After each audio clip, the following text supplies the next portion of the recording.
কয়েকটি প্রশ্ন এসেছেন। আসসালামু আলাইকুম ওয়া রাহমাতুল্লাহি ওয়া বারাকাতুহু। ওয়া আলাইকুম আসসালাম ওয়া রাহমাতুল্লাহি ওয়া বারাকাতুহু। মুরসালিন শেখ প্রশ্ন করেছেন, নবী পাক সাল্লাল্লাহু আলাইহি ওয়াসাল্লাম বলেছেন যে আমি আবু বকর ও উমর এক জায়গার মাটি থেকে তৈরি, এই হাদিসটি কি সঠিক?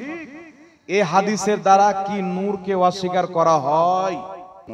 তারপরে লেখা আছে সৈয়দ আহমদ রায়বরেলি, উনি কি আহলে সুন্নাত ওয়াল জামাতের ব্যক্তি ছিলেন? এখন লাউড স্পিকারের ব্যাপারে, নামাজ পড়ার ব্যাপারে বলেছেন।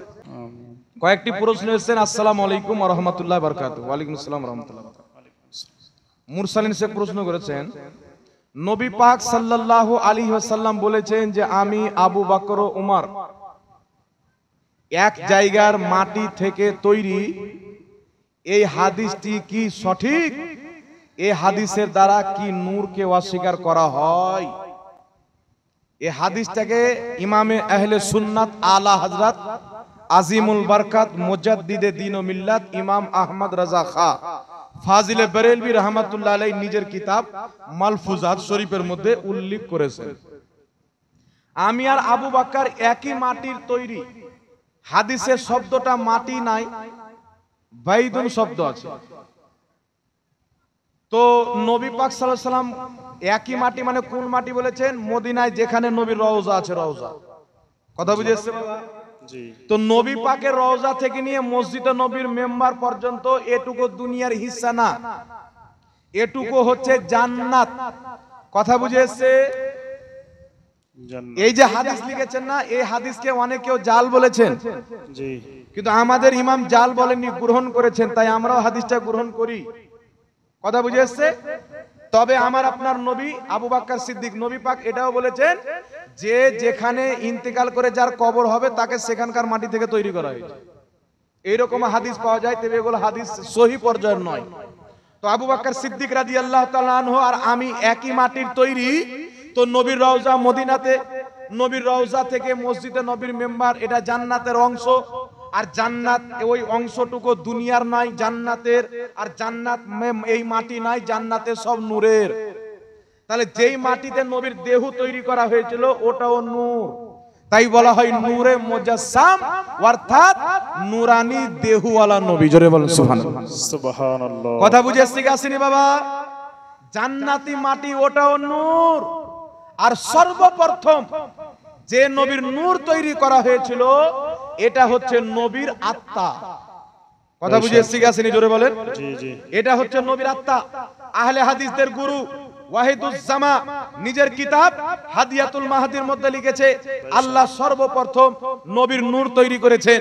দেওবন্দিদের গুরু আশরাফ আলী থানভী নিজের কিতাব নাসরুদ্দীনের মধ্যে 12 পৃষ্ঠার মধ্যে লিখেছে আল্লাহ সর্বপ্রথম নবীর নূর তৈরি করেছে। আহলে হাদিসদের বাপ লিখছে নবীর নূর প্রথম তৈরি, দেওবন্দিদের বাপ লিখছে নবীর নূর প্রথম তৈরি। আব্বা বলছে নূর প্রথম তৈরি, বেটা বলছে মাটি। আস্তাগফিরুল্লাহ। তাহলে তাদের মধ্যে সঠিক কে বাবা? এদের বড় বড় ইমাম লিখছে নূরের তৈরি। আমি আপনাদেরকে একটাই সিম্পল এক্সাম্পল দিয়ে দিচ্ছি, দলিল তো অনেক আছে। একটা কথা বলে দিই, হাদিসটার ব্যাখ্যাটা বুঝতে পেরেছেন বাবা? হাদিসটা আমরা গ্রহণ করি যে নবী আবু বকর একই মাটি। তো নবী পাক যেই কবরে দাফন আছেন, যেই মাটি দিয়ে তিনার দেহ বানা হয়েছে, ওটা কি দুনিয়ার মাটি না জান্নাতের মাটি? জান্নাতের। জান্নাতের মাটি কি আমাদের মাটির মতন যাতে আমাদেরকে তৈরি করেছে? জান্নাতের মাটি ও নূর। তো নবীকে যেই মাটি দিয়ে তৈরি করা হয়েছে ওনার দেহ, ওটাও নূর। তো নবী হচ্ছেন নূরি দেহওয়ালা। আর নবীর আত্মা সর্বপ্রথম নূর। জান্নাতের আগে, জাহান্নামের আগে, কলমের আগে, লৌহের আগে, সারা পৃথিবীর আগে নবীর নূর। জোরে বলেন সুবহানাল্লাহ। সুবহানাল্লাহ। এই মর্মে অনেক সহিহ হাদিস আছে। আপনার দালাইলুন নবুওয়াতের মধ্যে হাদিস, নবী পাক সাল্লাল্লাহু আলাইহি ওয়াসাল্লামকে আল্লাহ প্রথম সৃষ্টি করেছেন।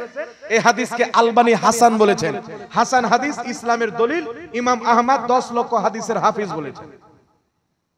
একটা एग्जांपल যেটা বলছিলাম। আচ্ছা বাবা, বড় পীর আব্দুল কাদের জিলানী দেওবন্দি ইনাকে সঠিক মানে, লাহ মাযহাবী ইনাকে সঠিক মানে, আমরাও ইনাকে সঠিক মানি, সেলফিরাও মানে, সালাফি তো আমরা সালাফদের আকীদায় আছি। বড় পীর আব্দুল কাদের জিলানী ইনি হচ্ছেন সালাফ, আর সালাফের যারা আকীদায় চলবে তারা হলো সালাফি।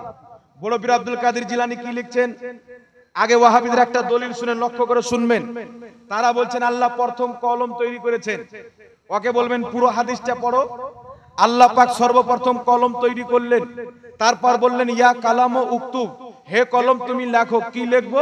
আল্লাহ বলছেন যা তোমার পূর্বে সৃষ্টি করেছি, যা তোমার পরে সৃষ্টি করব। সুবহানাল্লাহ। তাহলে পুরো হাদিসে কি বোঝা গেল? যা তোমার পূর্বে সৃষ্টি করেছি মানে কলমের পূর্বেও আল্লাহ কিছু সৃষ্টি করেছেন। জি, জোরে হবে কি হবে না?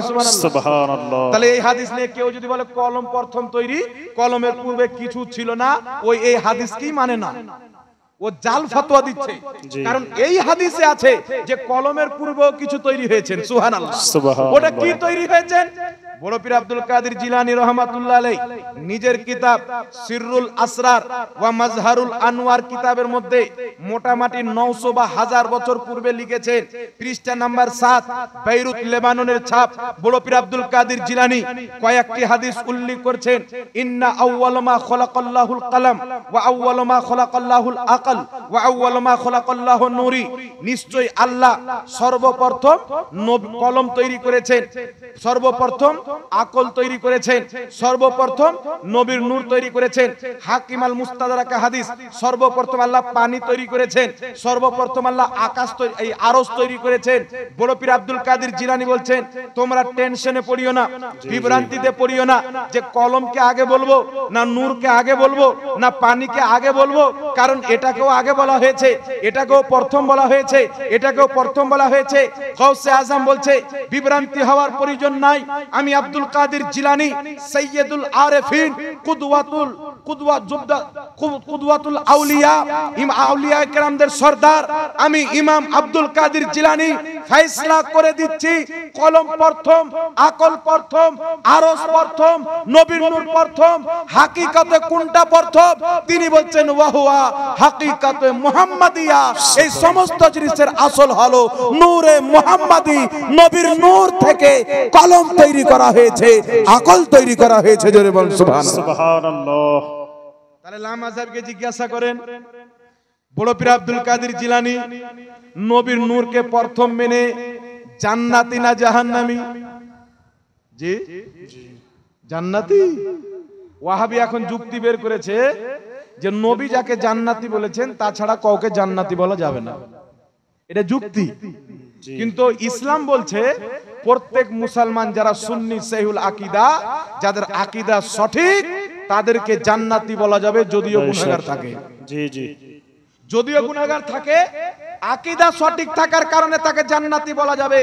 কারণ বুখারী শরীফের হাদিস, আমার নবী বলছেন কিয়ামতের ময়দানে যার অন্তরে রায়ের দানা পরিমাণে ঈমান আছে বা সেই দানার চাইতে কম ঈমান আছে, যতই বড় গুনাহগার হোক, আমি নবী তাকে খুঁজে জাহান্নামে যদি চলে যায় বের করে জান্নাতে নিয়ে যাব। সুবহানাল্লাহ। জোরে হবে না সুবহানাল্লাহ?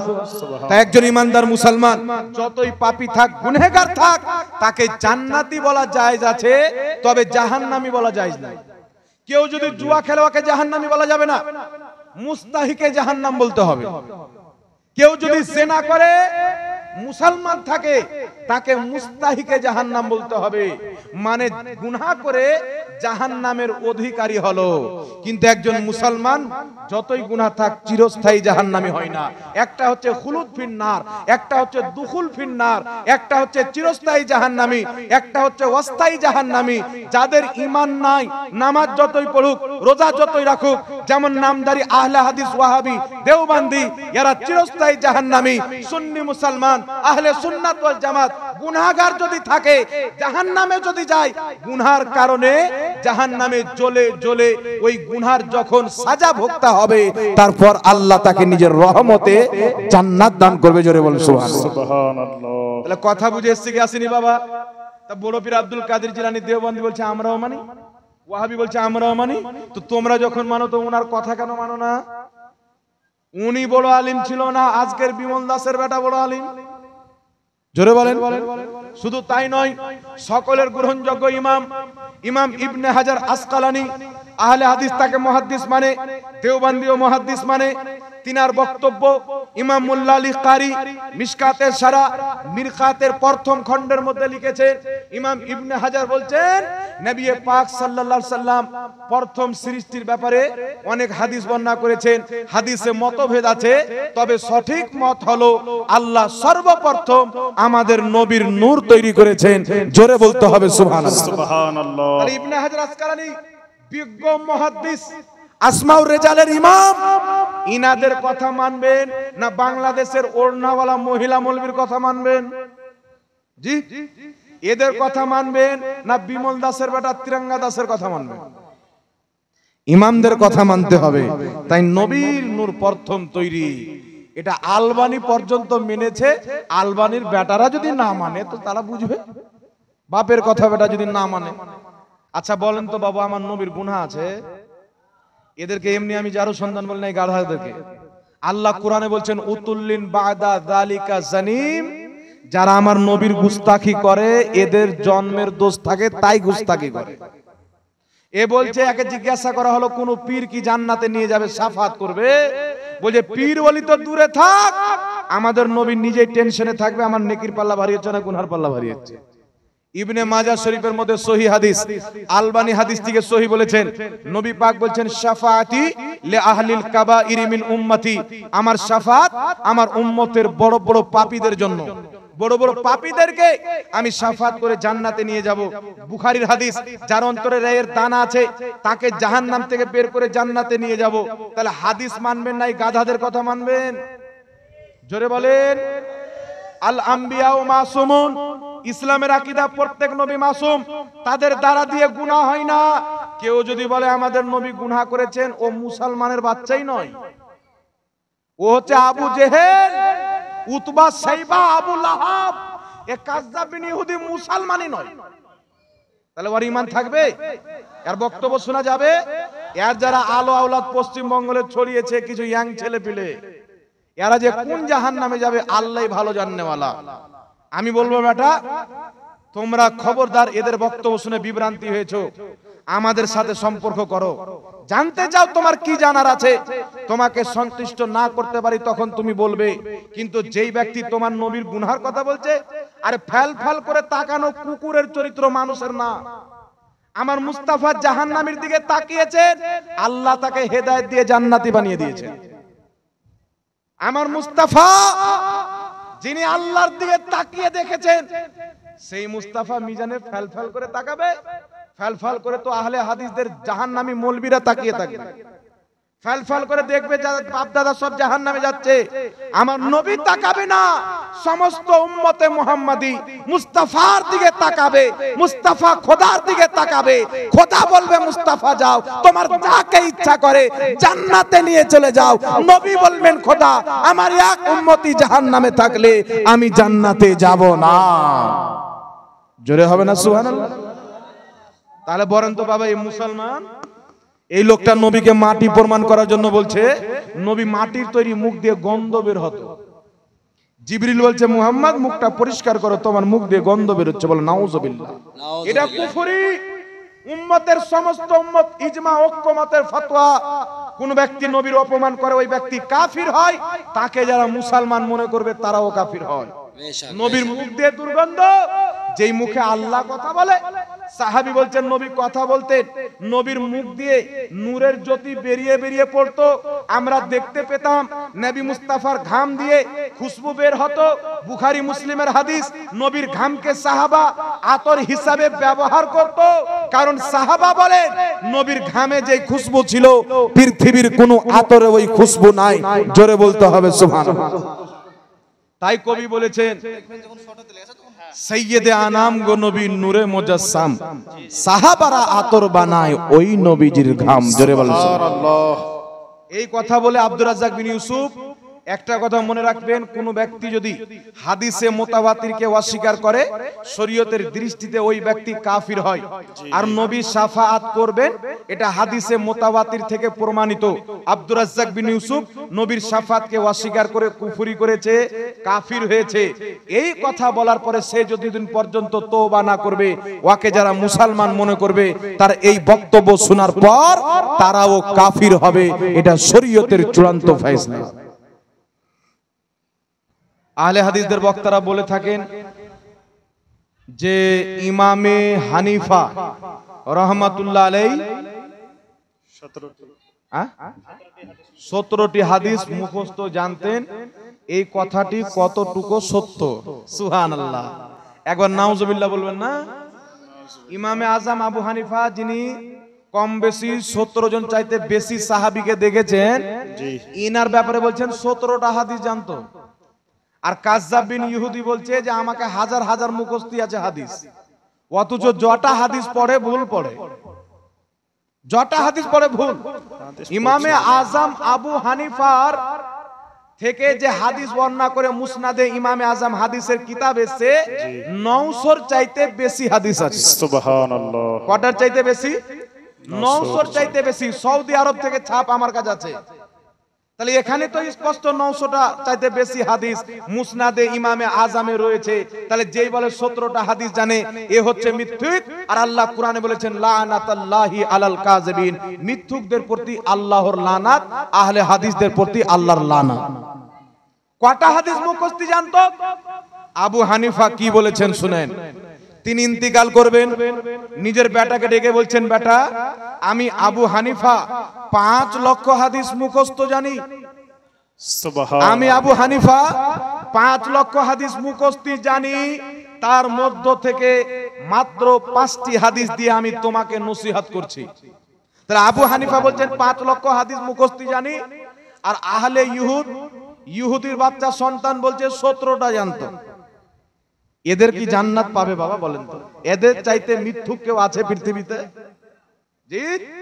আরে ইমামে আজম আবু হানিফার মুকাল্লিদ ইমাম মোল্লা আলী কারি তো লক্ষ লক্ষ হাদিস জানতেন। সুবহানাল্লাহ। তিনার মুকাল্লিদ ইমাম বদরউদ্দিন আইনি লক্ষ লক্ষ হাদিস মুখস্থ জানতেন। বেটা তুমি কেমন করে বলছো আবু হানিফা 17টা হাদিস জানতেন? আমি আবু হানিফার গোলাম, আমি তোমাকে দাঁড়িয়ে দাঁড়িয়ে 500টি হাদিস শোনাইতে পারি। সুবহানাল্লাহ। দাঁড়িয়ে দাঁড়িয়ে 500 হাদিস শোনাবো, আর তুমি আমার ইমামের ব্যাপারে বলছো। আর আহলে হাদিসদের কিছু ওই যে গাঁজাখোর ছেলে পিলে বেরিয়েছে, এদের ধোকাতে বলেছে শয়তানি চক্রান্ততে, মানে আবু হানিফার তাকলিদ করা হারাম আর বিমল দাসের বেটার তাকলিদ করা যায়। কত বড় ধোকাবাজ বুঝছেন? যার জন্ম শুদ্ধ আছে কিনা গ্যারান্টি নাই, ওর তাকলিদ করো। তোমাদের মুকাদ্দার আমরা বিখ্যাত তাবি সাহাবীকে দেখনেওয়ালা আবু হানিফার তাকলিদ করব, বলেন সুবহানাল্লাহ। সুবহানাল্লাহ। উনি যেগুলো হাদিস কোরআন থেকে দলিল দিয়ে লিখেছেন সেইগুলোকে মানা মানে ওর তাকলিদ করো। জি। তো এটা আহলে হাদিসদের মিথ্যা কথা। আর ওয়াহাবি হতে পারে না যতক্ষণ পর্যন্ত মিথ্যা না বলে। ওয়াহাবি হওয়ার জন্য মিথ্যা বলা শর্ত। তারপরে 5 নাম্বার প্রশ্ন, কিছু কিছু আলিম নিজেকে সুন্নি দাবি করেন কিন্তু নবীর হাজির নাজিরকে অস্বীকার করে এবং আলা হযরতকে অস্বীকার করে, এই সম্পর্কে আপনি আপনার মতামত জানাবেন। সুন্নি আর আলা হযরতকে চিনে না, এটা তো হতেই পারে না। কথা বুঝে এসছি কি আসেনি বাবা? যেই দরবার থেকে সুন্নিয়াত বেঁচেছে, পৃথিবী সুন্নি জামাতকে বুঝেছে, আহলে সুন্নাত ওয়াল জামাতকে চিনেছে, ওই ব্যক্তিকে কেউ যদি না চিনে কপাল পোড়া সুন্নি হতে পারে, অরিজিনাল সুন্নি হতে পারে না। কথা বুঝে এসছি কি আসেনি? হাজির নাজির মানা এটা হচ্ছে নবীর ফজিলত, এটা আকীদার বিষয় নয়। কথা বুঝে এসছে? এটা হচ্ছে নবীর ফজিলত। হাজির নাজির মানে কি আগে বুঝতে হবে। কিছু ওয়াহাবি বলতে চায় সুন্নিরা নবীকে হাজির নাজির মানে চেয়ার ছেড়ে দেয়, যে নবী বসে আছে দাঁড়িয়ে ইয়া নবী সালাম আলাইকুম পড়ো। কত বড় ঝুঠা! এই স্টেজে মিথ্যা বলছে আর তাদের অন্ধ ভক্ত বলছে সুবহানাল্লাহ, ঠিক, কিন্তু বেটা মিথ্যা বলে চলে গেল। আমাদের আকীদা কি শুনেন, আমরা যে নবীকে হাজির নাজির মানি। হাজির নাজির কাকে বলে বাবা? হাজির মানে উপস্থিত, নাজির মানে দেখনেওয়ালা। আমি এখানে বসে আছি, আপনারা আমার চাইতে 10 হাত দূরে বসে আছেন বা 20 হাত দূরে বসে আছেন। ওখানে একটা লোকের মার্ডার করে দিল, উদাহরণের জন্য বলছি। সকালবেলা সবাই তো তহস নহস হয়ে গেল, জালসা ভেঙে গেল।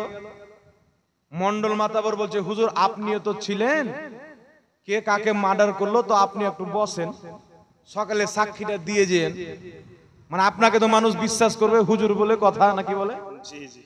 তো আমি থাকলাম, সকালবেলা একটা লোক সাক্ষী দিচ্ছে যে আব্দুল গাফফার আব্দুল জাব্বারকে মেরেছে, আমি সাক্ষী।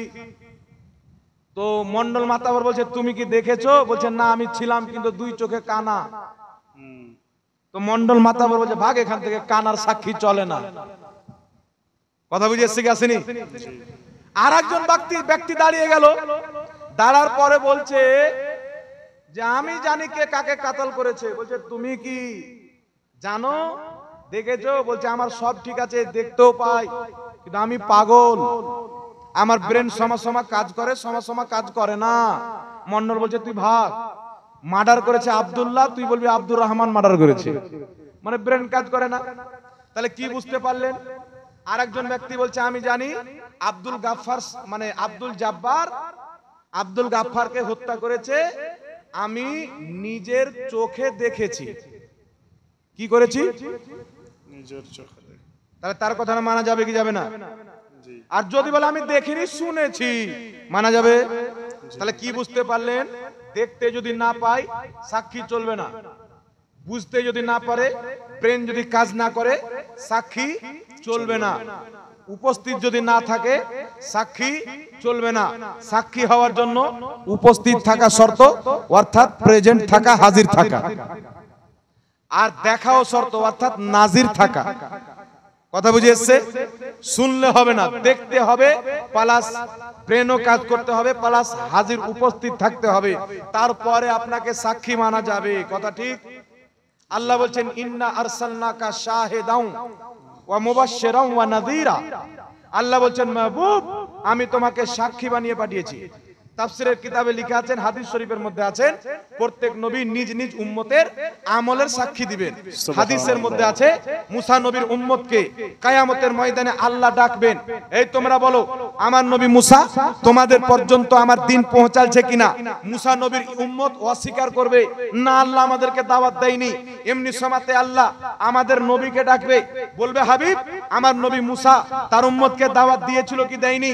আমার নবী বলবেন দিয়েছিল, সবাই চুপ হয়ে যাবে।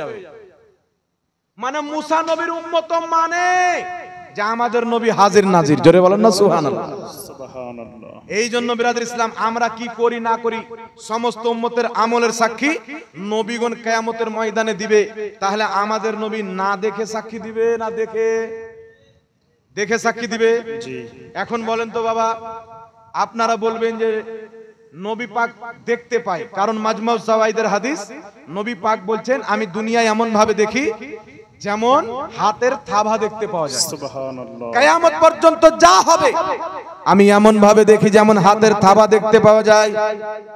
নবী বলছেন বুখারী শরীফের হাদিস, ইন্নী ওয়াল্লাহি লা আনজুরু ইলা হাউজিল আন, আমি জমিনে দাঁড়িয়ে 7 আকাশের উপরে জান্নাতের হাউজে কাউসারকে জমিনে দাঁড়িয়ে দেখতে পাই। সুবহানাল্লাহ। তাহলে যেই নবী জমিনে দাঁড়িয়ে 7 আকাশের উপর পর্যন্ত দেখতে পারে, বাঙ্গাল দেখতে পারে কিনা মদিনা থেকে? জি জি।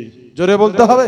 পারে। 7 আকাশ দূর, দুনিয়া ছোট, তাই নবী দুনিয়াকে হাতের থাবার মতন দেখে। বুখারী থেকে প্রমাণ, মুসলিম থেকে প্রমাণ।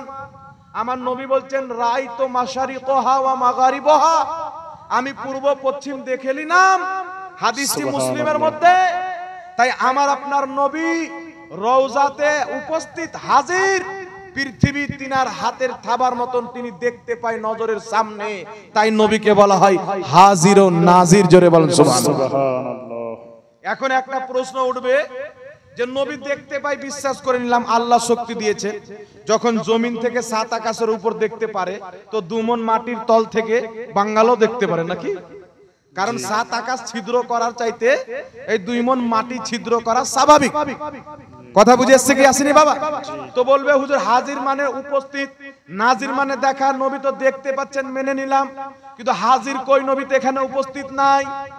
আচ্ছা বলেন বাবা, মারামারি হচ্ছে আমার থেকে 20 হাত দূরে, সকালে আমি সাক্ষী দিচ্ছি হুজুর আপনি ছিলেন, ছিলাম, পাশে দাঁড়িয়েছিলাম, 20 হাত দূরে ছিলাম, আমি দেখতে পাচ্ছিলাম অমুকজন অমুককে মার্ডার করেছে, সবাই আমার সাক্ষী মেনে নিবে। কারণ একজন ব্যক্তি যদি উপস্থিত থাকে, 10 হাত দূরে থাক, 20 হাত দূরে থাক, তার দৃষ্টি যদি সহি সালামত যায়, ব্রেন যদি সহি সালামত যায়, তাহলে ওই ব্যক্তিকে সাক্ষী হিসাবে অর্থাৎ হাজির নাজির হিসাবে গ্রহণ করতে হবে। কথা বুঝে এসছি কি আসেনি? আমি আছি 10 হাত দূরে, মার্ডার হচ্ছে 10 হাত দূরে, আমি সাক্ষী দিচ্ছি, মেনে নিচ্ছে, বলছেন আপনি তো 10 হাত দূরে ছিলেন, তো আমার জন্য আপনি 10 হাত দূরে, মুস্তাফার জন্য সারা পৃথিবী হাতের থাবার কাছে। জি বেশক, জোরে হবে না সুবহানাল্লাহ? সুবহানাল্লাহ। তাই নবী মুস্তাফার জন্য কিছু দূরে কাছে নাই, সব কাছে।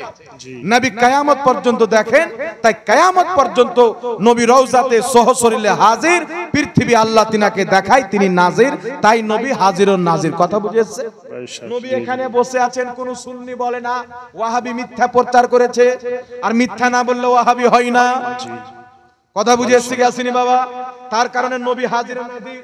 ইমাম আব্দুল হক মুহাদ্দিস দেহলভী রাহমাতুল্লাহ আলাইহি, যাকে লা মাযহাবী মুহাদ্দিস মানে, দেওবন্দি মুহাদ্দিস মানে, তাবলীগী মুহাদ্দিস মানে, সবাই মুহাদ্দিস মানে, তিনি নিজের কিতাব আখবারুল আখিয়ারের মধ্যে লিখছেন, নবী পাক উম্মতের আমল, উম্মতের খবর, উম্মতের খুশু ও খুজু, উম্মতের চরিত্র ব্যবহার এর প্রতি নবী হাজির ও নাজির, এতি কওরির কোনো মতভেদ নাই। জোরে বলেন সুবহানাল্লাহ। নবী হাজির নাজির, এটা আলা হাজরাতের দেওয়া বেরেলভি আকীদা নয়। 450 বছর পূর্বে সবারই গ্রহণযোগ্য মুহাদ্দিস শেখ আব্দুল হক মুহাদ্দিস এই আকীদা বলেছেন যে সবারই এই আকীদা ছিল, কওরির কোনো মতভেদ নাই। তাই আজকে যারা মতভেদ করে এরা জাহান্নামী ফিরকা, পূর্বে ছিল না, নতুন তৈরি হয়েছে। কথা বুঝে এসছি গাছিনি বাবা? তো কেউ যদি নবী পাককে হাজির নাজির না মানে, আমি মানি না, তো ওয়াহাবি তো মানবে না, কারণ নবীর ফজিলত তো ও পছন্দ করে না। ও তো কুরআন হাদিস পড়ে নবীর গিল্লা বের করার জন্য, নবীর গুণগান করার জন্য না। কি বাবা, আপনারা কোনদিন শুনেছেন আমি যে আয়াত পড়লাম, কুল্লা আসআলুকুম আলাইহি আজরান ইল্লাল মাওয়াদ্দাতা ফিল কুরবা, হে নবী তুমি বলো আমি তোমাদের কাছে কিছু চাই না, আমার আহলে বাইতের মহব্বত চাই। কোন ওয়াহাবি বলেছে এই আয়াত? জোরে বলতে হবে, কোনদিন বলবে না। আল্লাহ বলছেন কুল ইন কুনতুম তুহিব্বুনাল্লাহ ফাত্তাবিউনি ইউহিব্বুকুমুল্লাহ, হে নবী বলে দাও যদি কেউ আমাকে ভালোবাসতে চাও তোমার ইত্তেবা করবে, অনুগত্য করবে, তবে আমি আল্লাহ তাকে ভালোবাসবো। এই আয়াত শুনতে পাবেন না। অনেক নবীর ফজিলতের উপরে আয়াত আছে, ওয়াহাবি এইগুলো বলবে না। যেখান থেকে কিনা বের করা যাবে নিজের মতলবের কথা, ওইগুলো আয়াত মানুষের সামনে পেশ করবে। তাই উম্মতের কাজ হলো, মুসলমানের কাজ হলো নবীর ফজিলতকে, নবীর শান ও মানকে কুরআন হাদিস থেকে বেছে বেছে বের করে উম্মতের সামনে বয়ান করা। জোরে বলেন সুবহানাল্লাহ। আর মুনাফিকের শান, মুনাফিকের চরিত্র হলো নবীর অপমান বের করা, ত্রুটি বের করা। নবী লিখতে জানতো না, নবী পড়তে জানতো না, বুখারী বলে চললাই, বুখারীতে আছে, মুসলিমে আছে, অথচ বুখারীর 2699 নম্বর হাদিস, কাতাবা মুহাম্মদ ইবনে আব্দুল্লাহ, আমার নবী নিজেই লিখলেন মুহাম্মদ ইবনে আব্দুল্লাহ নিজের হাতে। আর এই ওয়াহাবি বলছে নবী সিগনেচার করতে জানতেন না। আস্তাগফিরুল্লাহ। তাহলে বুখারীর হাদিসও ওয়াহাবি মানে না, যারা হাদিসেরও দুশমন, কুরআনের দুশমন। তাই নবী পাক হাজির ও নাজির। কোন ব্যক্তি যদি বলে নবীকে হাজির নাজির মানা শিরক, যারা হাজির নাজির মানে সুন্নিরা মুশরিক, ওই মৌলবি কাফির হবে সুন্নিকে মুশরিক বলার কারণে। কথা বুঝে এসছি কি আসেনি বাবা? তাই নবী হাজির নাজির এটা সমস্ত উম্মতের আকীদা ছিল। ইমাম আব্দুল হক রহমাতুল্লাহ আলাইহি লিখেছেন, তাই আমরাও মানি, যেটা সবারই আকীদা আমাদেরও সেটা আকীদা। জোরে বলেন সুবহানাল্লাহ। ওয়াহাবি ইহুদের আকীদা নিলে আমাদের তো কিছু করার নাই। কেউ যদি নিজেকে সুন্নি বলে, বলেন নবী হাজির নাজির নয়, হাজির নাজির মানে হারাম নাজায়েজ, ওই ব্যক্তি সুন্নি কাকে বলে বুঝে না। ও যেটাকে সুন্নিয়াত মনে করে ওটা সুন্নিয়াত নয়। সুন্নিয়াত ওটাই যেটা হিন্দুস্তানের মাটিতে ইমাম আহলে সুন্নাত প্রচার করেছে। শেখ আব্দুল হক মুহাদ্দিস দেহলভী প্রচার করেছেন, শাহ ওয়ালিউল্লাহ মুহাদ্দিস দেহলভী প্রচার করেছেন। সুন্নিয়াত ওটাই যেটাকে আহলে সুন্নাত ওয়াল জামাতের ইমাম আলিমগণ প্রচার করেছেন। জোরে বলতে হবে সুবহানাল্লাহ। কোন ব্যক্তি যদি হাজির নাজির না মানে হাজির নাজির মাননেওয়ালাকে তুচ্ছ বলে, গালি দেয়, খারাপ বলে, ও সুন্নি হতে পারে না, সুন্নিয়ত বুঝে না, ওকে বুঝাইতে হবে, আর না হলে আমাদের কাছ থেকে বুঝিয়ে নিতে হবে, নাকি বলেন? আল্লাহ বুঝার তৌফিক দান করুক। আর হাজির নাজির তো কোরআন থেকে প্রমাণিত, ইন্না আরসালনাকা শাহিদাও ওয়া মুবাশশিরাও ওয়া নাযীরা। এই মাহবুব, আমি আপনাকে হাজির নাজির বানিয়ে পাঠিয়েছি, বলেন সুবহানাল্লাহ। সুবহানাল্লাহ। এই যে শাহিদ শব্দ, এই শাহিদ শব্দের অর্থ মুফরাদাতের মধ্যে লেখা আছে আশ-শাহিদু বিমানা হুজুরু মা আল মুশাহিদা। শাহিদ শব্দের অর্থ হচ্ছে হাজির হওয়া এবং নাজির হওয়া। জোরে বলেন সুবহানাল্লাহ। সুবহানাল্লাহ। তো আলা হাযরত তরজমা করেছেন নবী হাজির নাজির, এটা বাড়ি থেকে নয়, এটা বিজ্ঞ মুহাদ্দিস, বিজ্ঞ মুফাসসির নিজের কিতাব মুফরাদাতের মধ্যে লিখেছেন, বলেন সুবহানাল্লাহ। সুবহানাল্লাহ। ওই তো ওয়াহাবি মতবাদ প্রচার করেছে সৈয়দ আহমদ রায়বেরেলী এবং তার মুরিদ ইসমাইল দেহলভী ভারতের মাটিতে ওয়াহাবি মতবাদ তৈরি করেছে, প্রচার করেছে। ওয়াহাবি আন্দোলনও তারা চালু করেছিল। তো যদি সুন্নি থাকতো, ওয়াহাবি আন্দোলন কেন চালু করলো? কথা বুঝে এসছে বাবা? সৈয়দ আহমদ রায়বেরেলী বেঁচে থাকা কালীন ইসমাইল দেহলভী দুটি কিতাব লিখলো, তাকবিয়াতুল ঈমান এবং সিরাতে মুস্তাকিম। তাকবিয়াতুল ঈমানে লিখলো নবী মনে মাটির সাথে মিশে গেছে, আস্তাগফিরুল্লাহ। তারপর লিখলো নবীর সম্মান বড় ভাইয়ের মতো করতে হবে, আল্লাহ ছাড়া কাউকে মানা যাবে না, নবী হোক ওলি হোক সবাই আল্লাহর শানের সামনে চামার চাইতেও নোংরা। নবী নিজের মেয়ে ফাতেমাকে বাঁচাইতে পারে না, নবী গায়েব জানে, আকীদা রাখা শিরক। আল্লাহও সব সময় গায়েব জানে না, আল্লাহর যখন ইচ্ছা করে তখন গায়েবের চাবিলাই খুলেলাই গায়েব জেনে লাই, বলো নাউযুবিল্লাহ মিন যালিক। আর সিরাতে মুস্তাকিম কিতাবের 148 পৃষ্ঠার মধ্যে ইসমাইল দেহলভী লিখছেন নামাজের মধ্যে স্বামী স্ত্রীর সম্পর্কের স্মরণ আসলে নামাজ হয়ে যাবে, ছাগলের স্মরণ আসলে নামাজ হয়ে যাবে, গাধার স্মরণ আসলে নামাজ হয়ে যাবে, মুহাম্মদুর রাসূলুল্লাহর স্মরণ আসলে শিরক হবে, নামাজ হবে না। নাউযুবিল্লাহ। নাউযুবিল্লাহ বলবেন না? এই হলো ওয়াহাবি। সৈয়দ আহমদ রায়বেরেলীর সামনে কিতাব লিখছে, বেটা চুপ। তাহলে সৈয়দ আহমদ রায়বেরেলী মুস্তাবা ব্যক্তি ছিল, সন্দেহজনক ব্যক্তি, সরাসরি আমরা তাকে সুন্নি বলতে পারি না, তার থেকে বেঁচে থাকাই ভালো। কথা বুঝেছেন? যাক, আল্লাহ পাক বুঝার তৌফিক দান করুন। যাক বিরাদর ইসলাম, অনেক আলোচনা করলাম বাবা। এখন কিছু লোক বলবে তোদের মৌলবি তো কড়া কড়া ভাষা বলে গেল, কিন্তু এই লোকগুলোর তখন ব্যথা হয় না যখন আমাদের নবীর ব্যাপারে কড়া ভাষা বলে। নবীর মুখ দিয়ে দুর্গন্ধ বের হতো, এটা কড়া ভাষা নয়? নবীর বাপ মা জাহান্নামী, এটা কড়া ভাষা নয়? নবী লিখতে পড়তে জানতো না, কড়া ভাষা নয়? নবী নিজে ফেল ফেল করে তাকাবে, আমার নেকির পাল্লা ভারী হচ্ছে না গুনহার পাল্লা ভারী। আবে এমন কোন আল্লাহ মিজান তৈরি করেনি যে নবীর নেকিকে লেপে লেপে। নবীর একটা নেকি আল্লাহকে দেখেছেন, কোন পাল্লা সহ্য করতে পারবে না, বলেন সুবহানাল্লাহ। এত নেকি। তাহলে এইগুলো নবীর বিপক্ষে খারাপ ভাষা কি খারাপ ভাষা নয়? কড়া ভাষা কি কড়া ভাষা নয়? ওয়াহাবির মৌলবি লিখছেন নামাজে গরুর শরণ আসলে নামাজ হবে, গাধার শরণ আসলে নামাজ হবে, জেনার শরণ আসলে নামাজ হবে, নবীর শরণ আসলে নামাজ হবে না। এর চাইতে জঘন্য কড়া ভাষা নবীর বেয়াদবির উপর আর কি হতে পারে? জি জি। আহলে হাদিসদের গুরু লিখছেন নবী মরে মাটির সাথে মিশে গেছে, আদম নবী শিরিক করেছেন। বেটা নবীর ব্যাপারে বললো তোমার ব্যথা হলো না, আর তাকে বললাম তো তুমি কালকে গাহবে, তুমি নবীর কলমা পড়েছো না বিমল দাসের বেটার কলমা পড়েছো? বলো, তুমি নবীর কলমা বলতে তো নবীর ব্যাপারে বলেছে তাকে ঘৃণা করতে, নবীর দুশমনের ব্যাপারে জাহাঙ্গীর বলেছে তাকে ঘৃণা করতে না। আর এটা আমার মানসা, এটা আমার জীবনের উদ্দেশ্য, যে নবীর বিপক্ষে বলবে, নবীর অপমান করবে, আমার জীবন যদি চলে যায় তার দাঁত ভাঙা জবাব দিতেই দিতে ইনশাআল্লাহ যাবে, যেন কিয়ামতে বলতে পারি ইয়া রাসূলুল্লাহ কিছু করতে পারেনি, আপনার দুশমনদের ঠিকানা লাগিয়েছে। জি জি। কথা বুঝেছি কি আসেনি বাবা? তাই যে নবীর ব্যাপারে বলবে, আমি কড়া ভাষা বলবো, প্যাঁড়া ভাষা বলবো, খাড়ো ভাষা বলবো, ঘুমানো ভাষা বলবো, সব রকম শুনবে। যদি নবীর ব্যাপারে বলবে, তোমরা যদি চাও যে বলবে না, তাহলে নবীর বিপক্ষে বলা বন্ধ করো। যেই দিন নবীর বিপক্ষে বলা তোমরা ছেড়ে দিবে, আমি তোমাদের বিপক্ষে বলা ছেড়ে দেবো, আল্লাহর কসম। কিন্তু নবীর বিপক্ষে চললে কোনোদিন সহ্য হবে না, তার দাঁত ভাঙার জবাব দেওয়া হচ্ছে কিয়ামত পর্যন্ত দিতে হবে। জোরে বলেন সুবহানাল্লাহ। সুবহানাল্লাহ। যাই হোক, আমি আয়াতে কারিমা পাঠ করেছিলাম, আহলে বাইতের মুহাব্বত আল্লাহ চাইতে বলেছেন। ইমামে হুসেন সহ নবীর প্রত্যেক আহলে বাইতকে মুহাব্বত করতে হবে, ভালোবাসতে হবে। ওয়াহাবি, দেওবন্দি, ইয়াজিদের পাঁচাটা গোলাম থেকে ঈমান বাঁচিয়ে রাখবেন, না হলে নামাজ রোজা সব বরবাদ হয়ে যাবে বাবা, জাহান্নামে চলে যাবেন।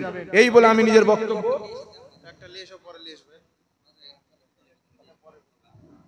এই হুজুরকে জিজ্ঞাসা করলে তো হবে, বলে দিয়ে যাক। দেখেন, লাউড স্পিকারের ব্যাপারে, নামাজ পড়ার ব্যাপারে বলেছেন। লাউড স্পিকারে নামাজ পড়ার ব্যাপারে আমাদের উলামায়ে আহলে সুন্নাতের নিকটে মতভেদ রয়েছেন, ইখতিলাফ। নবী বলেছেন আমার উম্মতের ইখতিলাফ রহমত।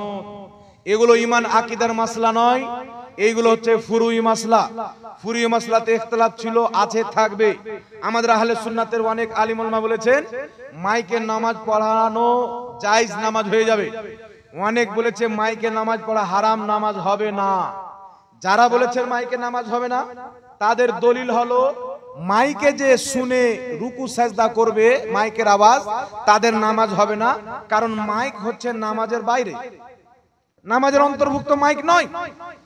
যেমন উদাহরণ দিচ্ছি, আমরা সবাই ঈদের নামাজে দাঁড়িয়ে আছি, মুফতি সাহেব ভাই ইমামতি করছেন, যারা সামনে 2-3 কাতারে আছে, ইমাম রুকুতে গেছেন আল্লাহু আকবার বলে 2-3 কাতার চলে গেছেন, পিছনকার 4-5 কাতার শুনতে পাইনি, দাঁড়িয়ে আছে। পাশে দিয়ে মাওলানা সাহেব যাচ্ছে, ইনি নামাজে নাই, বাইরে থেকে বলছে যে ভাই ইমাম সাহেব রুকুতে চলে গেছে, তোমরাও চলে যাও। উনার কথা শুনে আমরা রুকুতে গেলাম, নামাজ আমাদের হবে হবে না। কেন হবে না? উনি নামাজের বাইরের লোক। এরকম মাইকের আওয়াজ হচ্ছে নামাজের বাইরের, মাইকের আওয়াজ শুনে যারা রুকু সাজদা করবে তাদের নামাজ হবে না। এটা যারা মাইকে হারাম বলে তাদের ফতোয়া, এটা আমি এটা গ্রহণ করি। দ্বিতীয় নাম্বার, যিনারা বলছেন মাইকে নামাজ হয়ে যাবে, তিনারা বলেন যে ইমামেরই আওয়াজ এমপ্লিফায়ারে এসে, এখানে মেশিং এ এসে ওই আওয়াজটাকে ওই মেশিং উঁচু করে ছাড়ে, আসলে ইমামেরই আওয়াজ, তাই নামাজ হয়ে যাবে। কথা বুঝে এসছে বাবা? তবে সবচাইতে উত্তম হলো মাইকে নামাজ না পড়া। কথা হচ্ছে কি আসেনি? আপনি জানেন যিনারা মাইকে নামাজ পড়ার পক্ষে ফতোয়া দিয়েছেন, তিনারাও বিনা মাইকে নামাজ পড়ছেন। মাইকে নামাজ পড়া কবে? 20,000 30,000 লোক আছেন, 8টি লোকের নামাজ ছুটে যাচ্ছে, হয় না, বুঝতেই পারে না, ওখানে মাইক লাগাকে যারা জায়েজ বলেছেন তারা জায়েজ বলে। কিন্তু যদি 1000 নামাজি আছে, 20,000 নামাজি আছে, নবীর সুন্নাত হলো একটা না দুটা না 5,000 নামাজি থাকলে 50টা মুকাব্বির খাড়ো করেন। কথা বুঝেছেন? 100টা মুকাব্বির খাড়ো করেন, আপনার নামাজ সুন্নাত সম্মত হয়ে যাবে, কওরির নামাজ ছুটবে না। কথা বুঝেছে বাবা? আমরা এই ঝামেলায় পড়বো কেন, মাইকটা লাগাবো কেন, এই কথা বলে। আমার নবীর জামানায় কি লক্ষ লক্ষ সাহাবা একসাথে নামাজ পড়েনি? হাজারো সাহাবা। জোরে বলে। বছরে একদিনকার জন্য মাইক লাগাবো, সপ্তাহে একদিনকার জন্য মাইক লাগাবো, ইমাম সাহেবকে একটু ডিম ডাম বেশি খাওয়াবেন, আওয়াজটা যেন জোরে হয়ে যায়। বুঝতে পারছেন না? তো বিনা মাইকে শুনেন, মাইকে যারা জায়েজ বলেছেন তারা নামাজ পড়ালে হয়ে যাবে, যারা নাজায়েজ মনে করে তাদের নামাজ হবে না। তবে উত্তম হচ্ছে মাইকে নামাজ পড়িয়েন না, মুকাব্বির দাঁড় করাবেন। ঠিক আছে বাবা? কথাটা বুঝে এসেছি কি আসেনি? হ্যাঁ, যাক, আল্লাহ বুঝার তৌফিক দান করুন। অনেক বলা হলো, ওয়া আখিরি দাওয়ানা আনিল হামদুলিল্লাহি রাব্বিল আলামিন। হায়াত বাকি তো মোলাকাত বাকি, এই বলে আমি বক্তব্য ইতি করলাম। আল্লাহ পাক আহলে বাইতের মুহাব্বত নিয়ে বাঁচা, আহলে বাইতের মুহাব্বত নিয়ে কবরে যাওয়ার তৌফিক দান করেন। সকলে পড়ুন আল্লাহুম্মা আমিন।